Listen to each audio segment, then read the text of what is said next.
अमाड़िया जगत आपण जड़े कोटिरी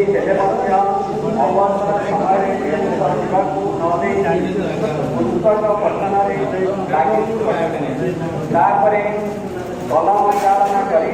आपण अनेक कविता रचना करी विभिन्न पत्र पत्रिका प्रकाश करने द्वारा जड़े कवयित्री भाव में सारा राज्य में सुनाम अधिकारी आपणकर गोटे कविता पुस्तक मानसिक न्याय नाम प्रकाश पाठक महल में चहल सृष्टि कर आपण कवित्व को स्वीकृति जनाई अनेक सारस्वत अनुष्ठान संवर्धन प्रदान कर तन्मध्य सुश्री शुभश्री श्री श्री बलदेव श्री शिव सांस्कृतिक परिषद संगीत भूषणा और ओडिशा सांस्कृतिक कला एकाडेमी ऋतुपर्णा कला साहित्य संसद आंचलिक पूज्य पूजा संसद भुजंग महोत्सव अंतरिक्ष साहित्य ट्रस्ट पार्वती गोविंद संसद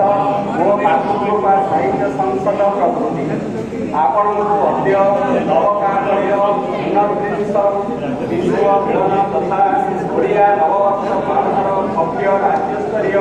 उत्सव पवित्र मध्य नवकाकय विश्व ललिता सम्मान संबर्धित कर आमे निजको कृतार्थ मन करने महाप्रभु श्री जगन्नाथ माँ शारदा और श्री श्री गुंतारेश्वर पाद पंकज आपणकर सुदीर्घ निरोग जीवन तथा समस्त श्रीवृद्धि कामना करूँ।